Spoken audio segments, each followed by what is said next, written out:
Je dois augmenter la pression des pneus lorsque mon véhicule est chargé? Oui. A. Non. B. Lorsque je circule sur autoroute? Oui. C. Non. D.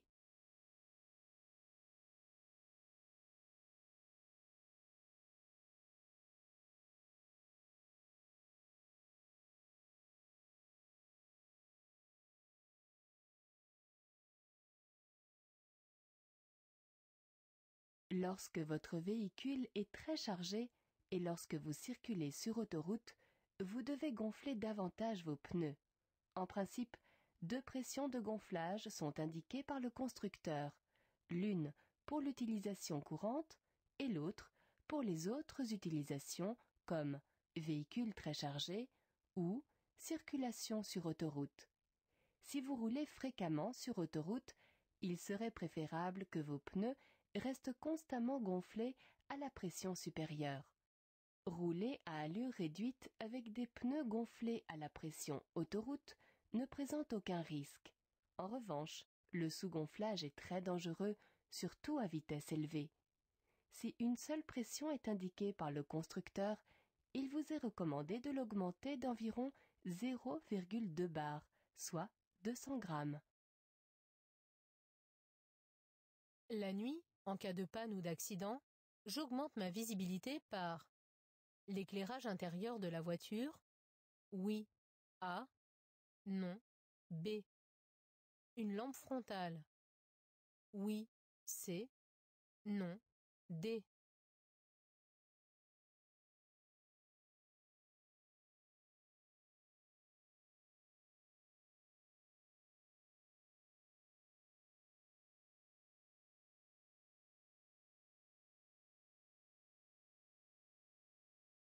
La nuit, en cas de panne ou d'accident, l'éclairage intérieur de la voiture, ainsi qu'une lampe frontale, complètent efficacement la signalisation obligatoire.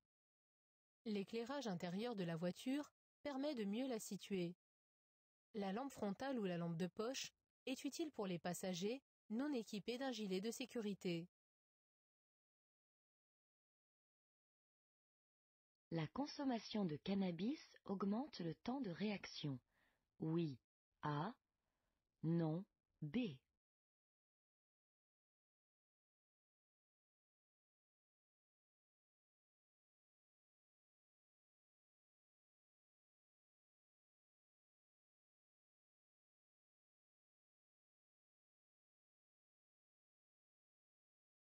La consommation de cannabis est très dangereuse pour la conduite. Elle provoque entre autres une augmentation du temps de réaction.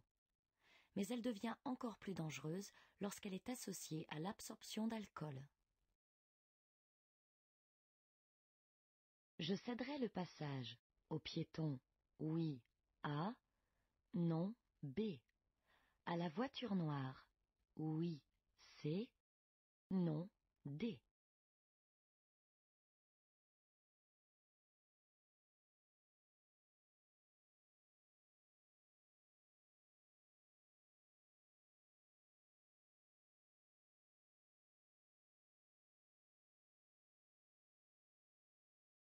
Le feu qui me concerne est vert. Le piéton a aussi le feu vert puisqu'il traverse la voie transversale. Mais après le refuge qui le sépare de ma voie, il rencontrera obligatoirement un feu rouge. Comme la voiture noire est aussi arrêtée au feu rouge, je ne céderai le passage ni au piéton, ni à la voiture noire. Dans ces conditions, je risque de partir en hydroplanage. Si je circule à vitesse élevée, oui. A. Non. B. Si mes pneus sont usés, oui. C. Non. D.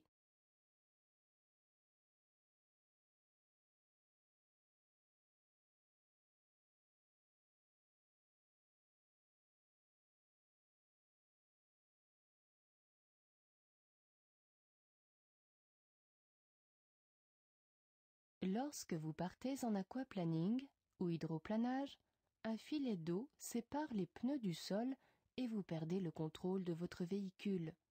Sur une chaussée détrempée comme ici, ce risque devient plus important si vous circulez à allure soutenue ou si vos pneus sont usés.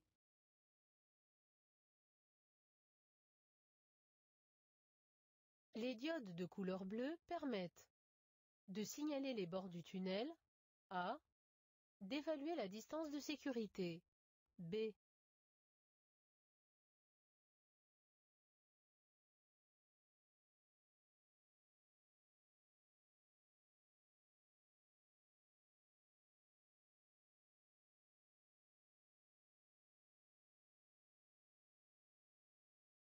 les diodes de couleur bleue à l'intérieur des tunnels permettent d'évaluer la distance de sécurité.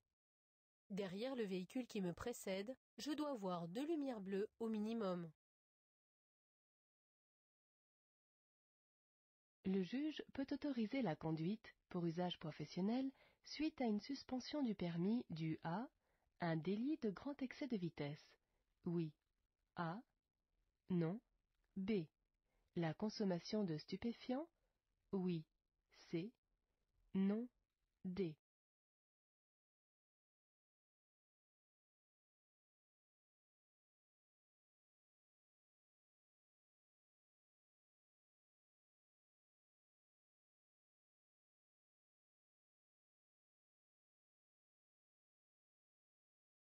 L'usage de permis blanc laissant la possibilité à un conducteur dont le permis est suspendu de conduire pour l'usage professionnel est restreint depuis la loi du 12 juin 2003, suite à une condamnation consécutive à un délit de grand excès de vitesse ou à la conduite après consommation de stupéfiants. La suspension du permis est totale. Elle ne peut plus être limitée à la conduite en dehors de l'activité professionnelle. Je dépasse. Oui. A. Non.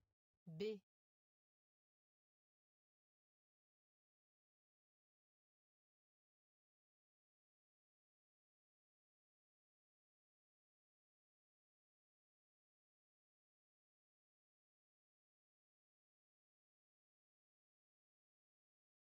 Je circule sur une route à 2 chaussées séparées par un terre-plein central.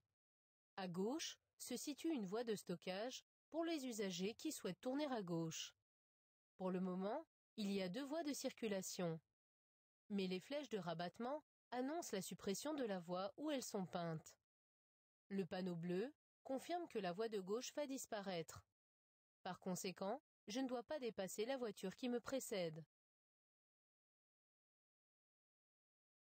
Je risque de trouver de la neige sur la route. Oui. A. Non. B.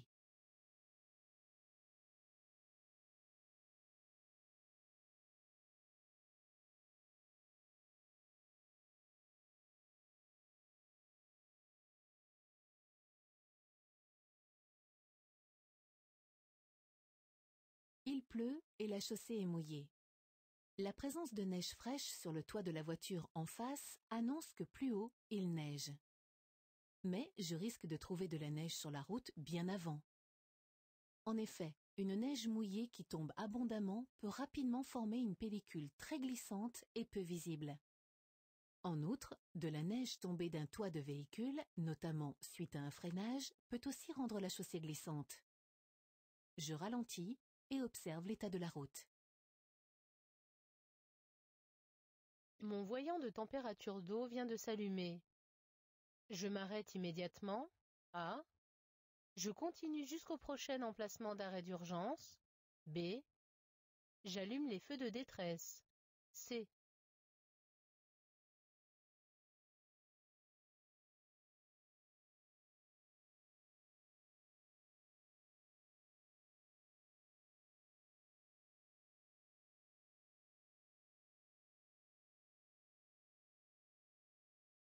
L'allumage de ce voyant rouge indique une surchauffe du moteur et donc une anomalie de la température du liquide de refroidissement.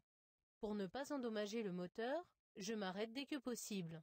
Pas immédiatement, car à cet endroit, sur la voie de circulation d'un tunnel, un arrêt serait trop dangereux. Ici, j'allume les feux de détresse et je ralentis, tout en maintenant un régime moteur faible pour limiter la surchauffe. Je m'arrêterai au prochain emplacement d'arrêt d'urgence pour appeler un dépanneur. Je possède un badge de télépéage. Je pourrais franchir ce poste sans prendre de ticket. Oui. A. Non. B. Emprunter gratuitement l'autoroute. Oui. C. Non. D.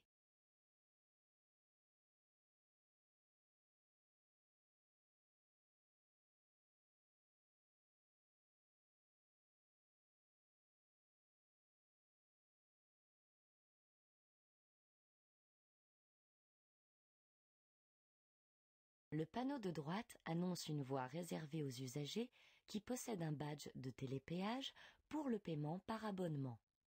Il permet de franchir le poste sans avoir à ouvrir les vitres puisque le passage du véhicule est enregistré automatiquement. Il est utilisable sur l'ensemble du réseau autoroutier français. Ici, si je possède ce badge, je n'aurai pas à prendre de ticket. En revanche, je n'emprunterai pas l'autoroute gratuitement. Le montant de la taxe de passage sera automatiquement prélevé. Pour stationner sur l'accotement, je laisserai le levier au point mort. A. Les roues droites. B. Les roues braquées à droite. C. Les roues braquées à gauche. D.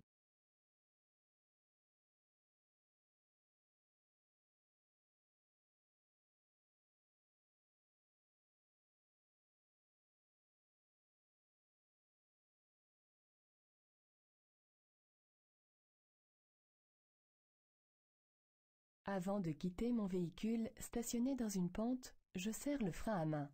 Mais cela n'est pas suffisant, car en cas de défaillance de ce dernier, la voiture risque de partir, prendre de la vitesse et causer un accident très grave. Je ne laisserai pas le levier au point mort, mais j'enclencherai une vitesse, de préférence la première, afin de bloquer la voiture.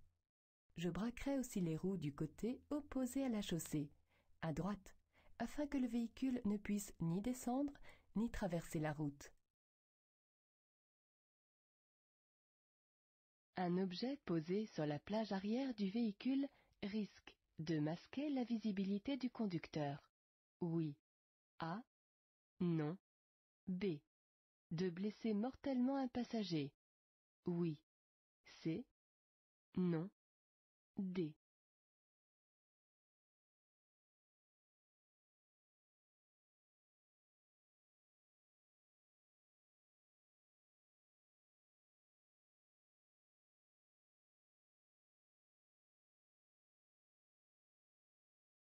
Il est interdit de poser un objet opaque sur la plage arrière car il masquerait la visibilité du conducteur dans son rétroviseur intérieur.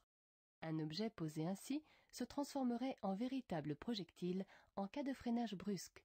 Projeté vers l'avant, il pourrait blesser mortellement le conducteur ou un passager avant.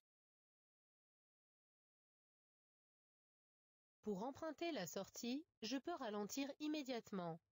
Oui. A. Non. B.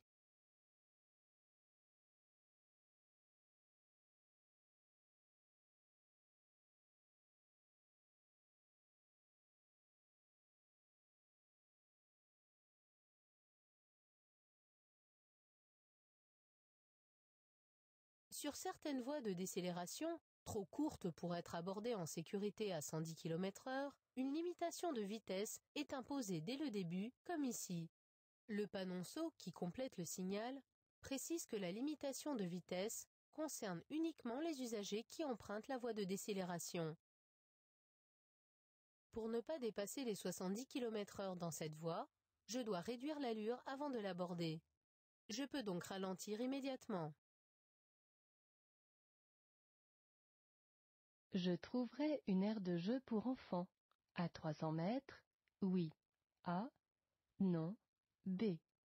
À 10 km, oui. C. Non. D.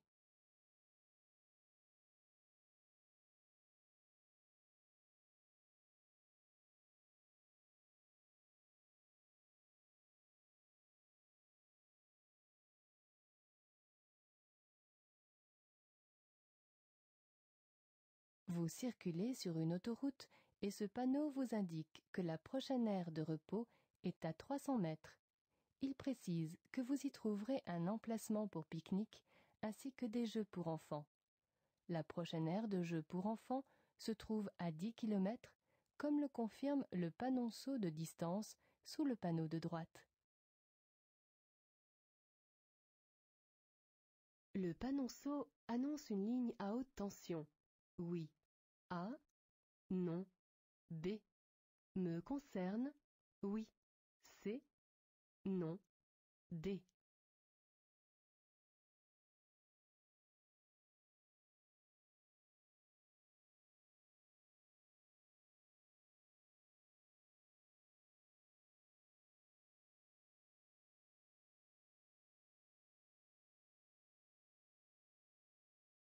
Le signal interdit l'accès des véhicules dont la hauteur, chargement compris, dépasse 3,90 m. Le panonceau qui le complète précise que cette interdiction est due au fait que la route va passer sous la ligne à haute tension d'un passage à niveau. Conduisant une voiture particulière dont la hauteur est largement inférieure à 3,90 m, je ne suis pas concerné par ce panonceau. Je peux dépasser le cycliste. Oui. A. Non. B.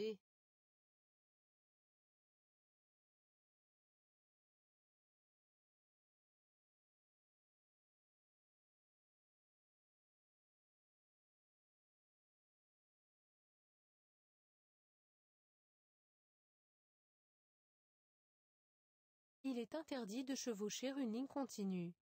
Toutefois, cette manœuvre est autorisée uniquement pour le dépassement d'un cycliste, à condition que la visibilité soit suffisante. C'est le cas ici. Ce panneau, qui annonce une intersection où j'aurai la priorité, n'interdit pas de dépasser. Enfin, aucun usager n'apparaît dans le rétroviseur. Toutes les conditions de sécurité sont donc réunies pour chevaucher la ligne et dépasser le cycliste. Par conséquent, je peux entreprendre cette manœuvre.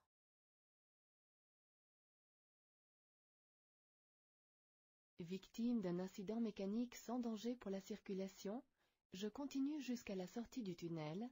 A. Je serre à droite et m'arrête. B.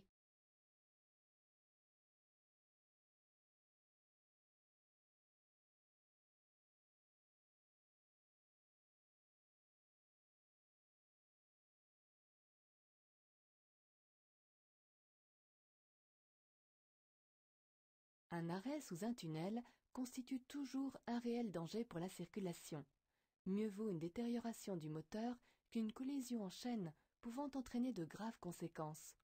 En cas d'incident mécanique sans danger pour la circulation et en l'absence d'emplacement d'arrêt d'urgence, je roule jusqu'à la sortie du tunnel et je m'arrête ensuite dès que possible.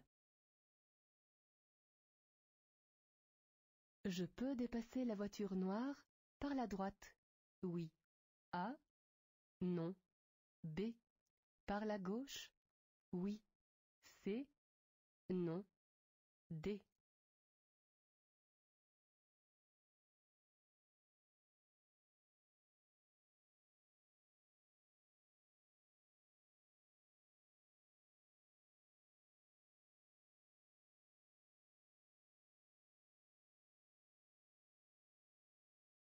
La ligne de rive continue à gauche, associée à la bande d'arrêt d'urgence de droite, indique que la chaussée est à sens unique.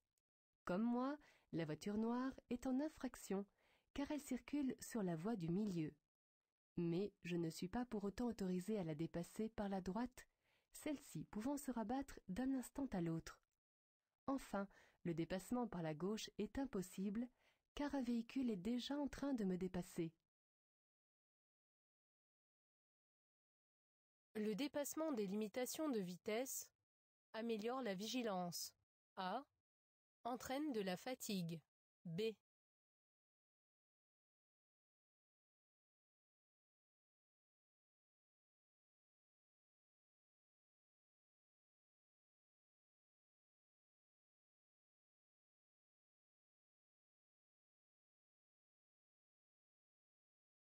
Le dépassement des limitations de vitesse oblige mon cerveau à traiter plus d'informations en moins de temps.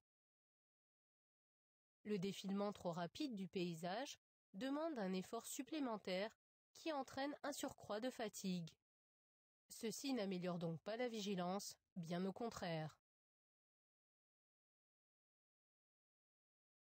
Le signal indique une circulation à sens unique, A, une seule voie de circulation, B, une direction obligatoire, C.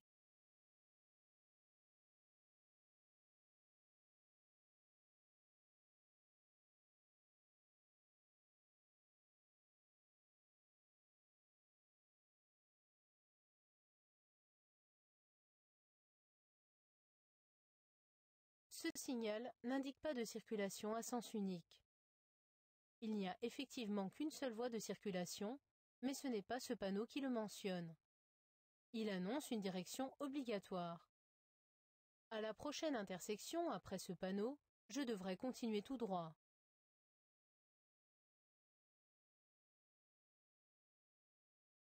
Pour faire un trajet de 3 km, le moyen de transport le plus économique et le moins polluant est ma voiture personnelle, A, le taxi, B, mon vélo, C.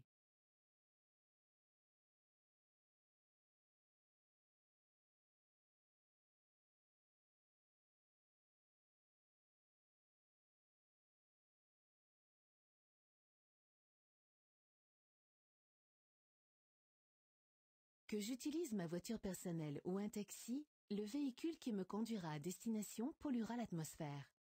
L'usage du taxi a un coût, celui de ma voiture personnelle également. En effet, pendant le trajet, elle consomme du carburant et les pièces s'usent progressivement chaque fois qu'on roule. Pour faire un parcours de 3 km économique et non polluant, je choisis donc le vélo, d'autant plus que l'exercice physique est bénéfique pour la santé. Je manipule cet appareil à l'arrêt, oui, A, non, B. En roulant, oui, C, non, D.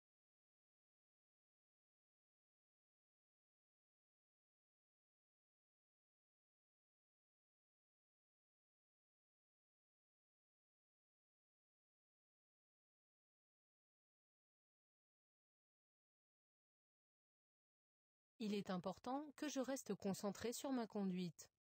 Manipuler le GPS en roulant est très dangereux car cela détourne mon attention. Je risque alors de perdre le contrôle de mon véhicule et de provoquer un accident. Je programme mon appareil d'aide à la navigation avant le départ. Si j'ai oublié de le faire, je m'arrête à un endroit ne présentant pas de danger. Je traque une caravane et je roule à 60 km/h. Je suis bien placé? Oui. A. Non. B.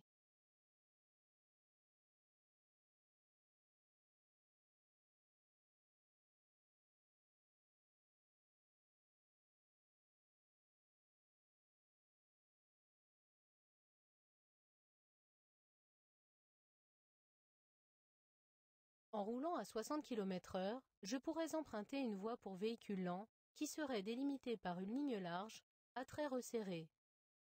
Les longs traits, situés immédiatement à ma gauche, m'informent que je circule sur la bande d'arrêt d'urgence, réservée aux arrêts en cas de nécessité absolue. Je ne suis donc pas bien placé. Je dois revenir sur la voie de circulation de droite, située juste à ma gauche.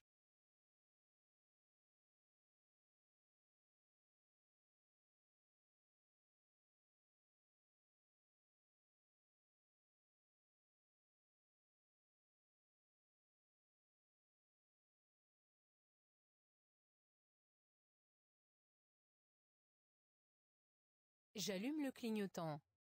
Oui. A. Non. B. Je m'engage directement sur la voie de gauche. Oui. C. Non. D.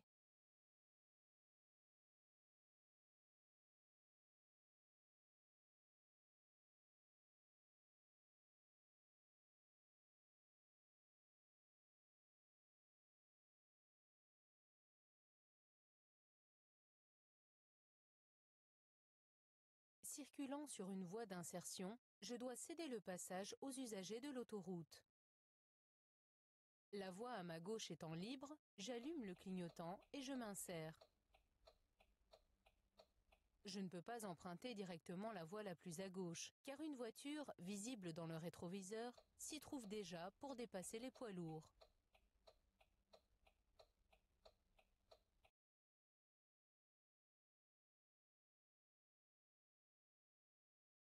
J'entre sur une autoroute A, une route à accès réglementé B.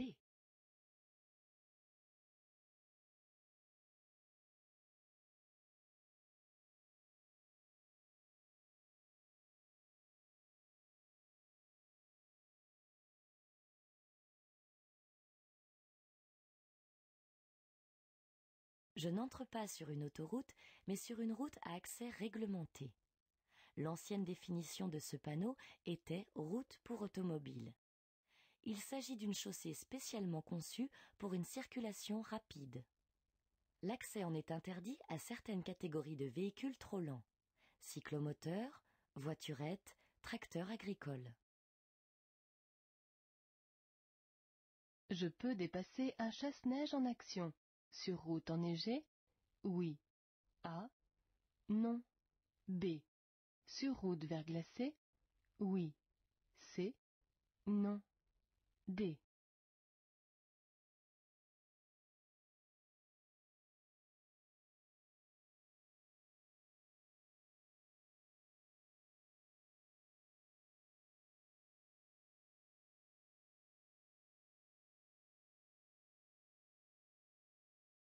Lorsque la route est recouverte, même partiellement, de neige ou de verglas, tout dépassement d'un engin de service hivernal en action est interdit. Je ne peux donc pas dépasser un chasse-neige en action sur route enneigée ni sur route verglacée. Cette infraction peut entraîner une suspension du permis de conduire. Dans ce tunnel, je pourrais rouler à 80 km/h, A. Circuler en feu diurne, B. Dépasser les poids lourds, C.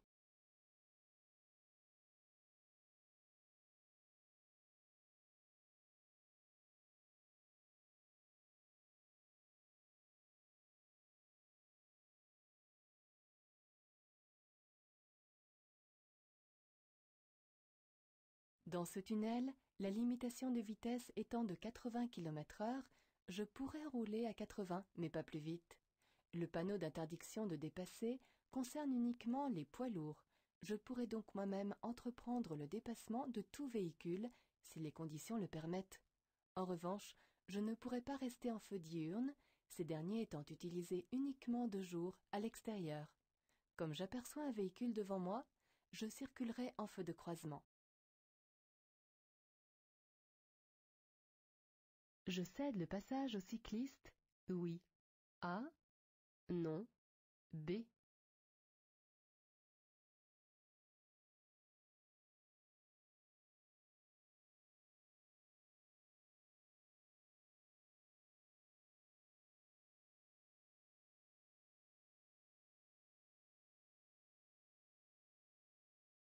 La ligne transversale et le signal triangulaire point en bas m'informent que le cycliste qui vient de droite rencontre un cédé le passage. Je m'engage en m'assurant qu'il m'a vu arriver et qu'il a bien l'intention de me laisser passer.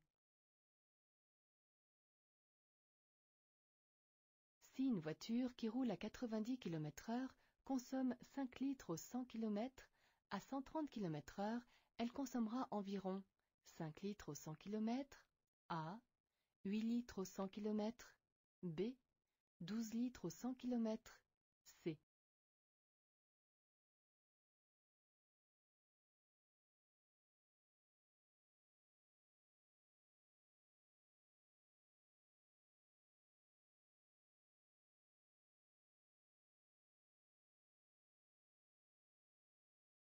En raison de la résistance à l'air qui s'oppose à l'avancement du véhicule, la consommation de carburant augmente plus vite que la vitesse. Si elle est de 5 litres au 100 à 90 km/h, elle sera d'environ 8 litres au 100 à 130 km/h. Pour permettre une réduction de cette consommation, Je réduis ma vitesse. Mon véhicule est bruyant à cause d'un pot d'échappement défectueux. Je risque une amende, réponse A.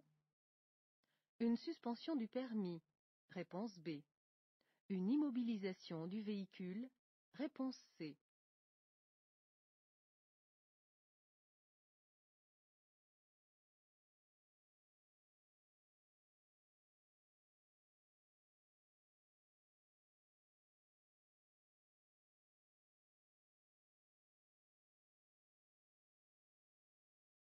Un véhicule trop bruyant peut être immobilisé car il gêne les autres usagers ainsi que les riverains.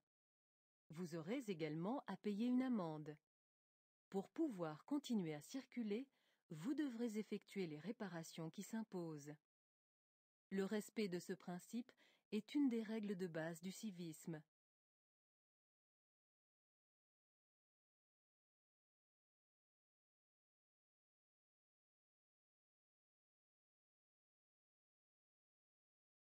Malgré la faible vitesse, je regarde autour de moi. A. Je maintiens mon allure. B. Je ralentis. C.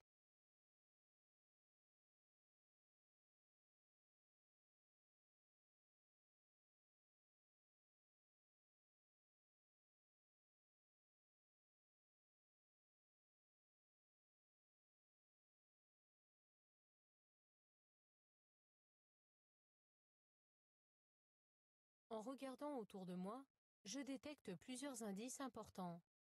D'une part, l'angle mort du montant des vitres qui masque la visibilité, à gauche du passage matérialisé, et d'autre part, le piéton qui va l'aborder du côté droit. Je ralentis dès maintenant afin d'avertir le deux roues qui me suit de près de mon intention de m'arrêter pour céder le passage au piéton.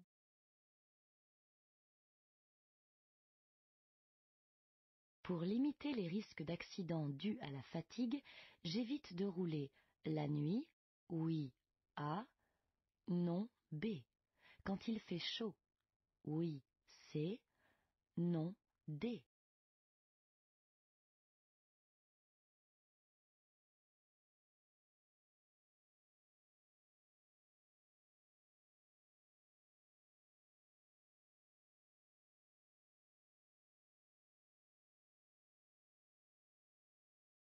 La fatigue constitue, avec l'alcool et la vitesse, une des plus grandes causes de mortalité sur les routes. Si je roule de nuit, à un moment où habituellement je dors, le risque d'assoupissement est beaucoup plus important que de jour. De plus, les efforts pour percer l'obscurité précipitent la fatigue. D'autre part, la chaleur, surtout en début d'après-midi, après un repas, peut aussi favoriser l'effet coup de pompe. En évitant de rouler de nuit et par température élevée, je limite donc les risques d'accident dus à la fatigue. Je klaxonne. A. Je passe. B. Je m'arrête. C.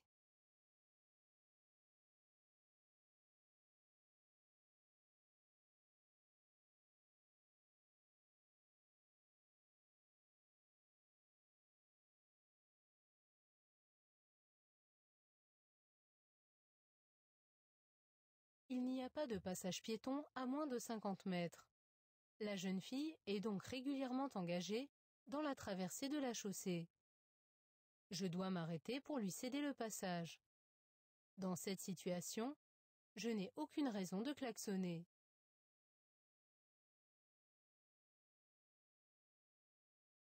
Le transport de passagers dans une caravane est autorisé?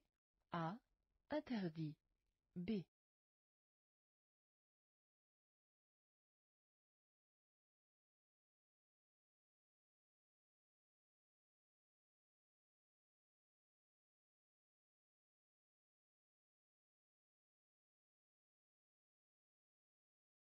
La carrosserie d'une voiture est spécialement étudiée pour que les occupants soient protégés au maximum en cas de choc. Il n'en est pas de même pour celle d'une caravane extrêmement fragile. En conséquence, il est interdit de transporter des passagers dans une caravane. Derrière la voiture blanche, je peux stationner. Oui. A. Non. B. Faire un arrêt? Oui. C. Non. D.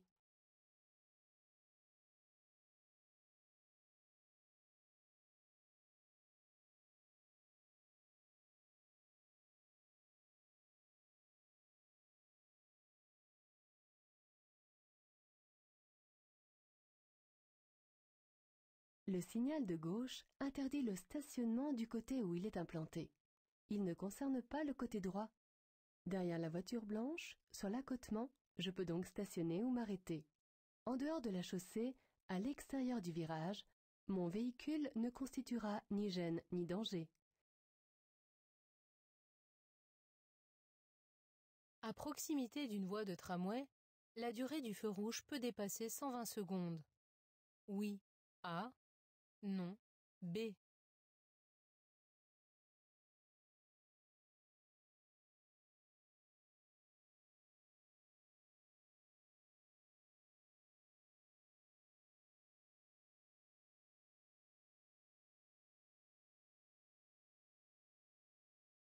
En règle générale, la durée d'un feu rouge ne dépasse pas 120 secondes, soit 2 minutes.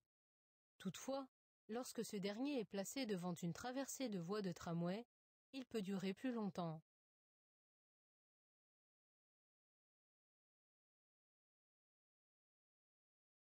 Le réglage du siège et du dossier est sans danger. À l'arrêt, oui. A. Non. B. En circulation, oui. C. Non. D.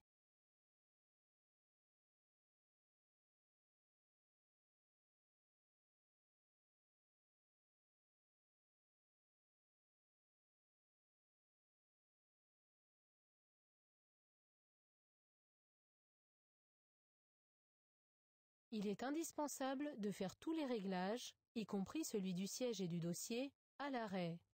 Les faire en roulant est dangereux, car si le siège avance ou recule soudainement, cela risque de surprendre le conducteur, pouvant entraîner une perte de contrôle du véhicule.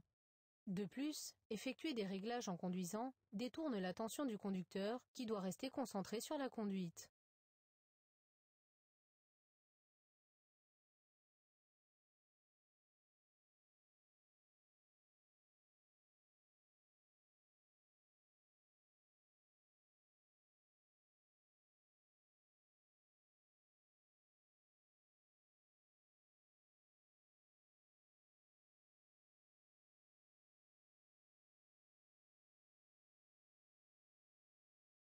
Je risque de rencontrer un troupeau de moutons, oui, A, non, B.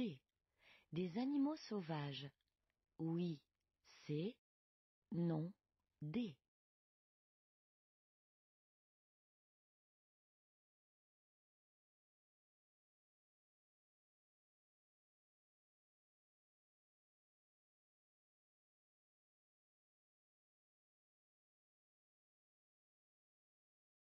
Le panneau de danger annonce un passage fréquent d'animaux domestiques. Je peux donc rencontrer un troupeau de moutons. Un passage fréquent d'animaux sauvages serait annoncé par un panneau de danger représentant un chevreuil. Je ralentis, oui, A, non, B. Je serre à droite au maximum, oui, C, non, D.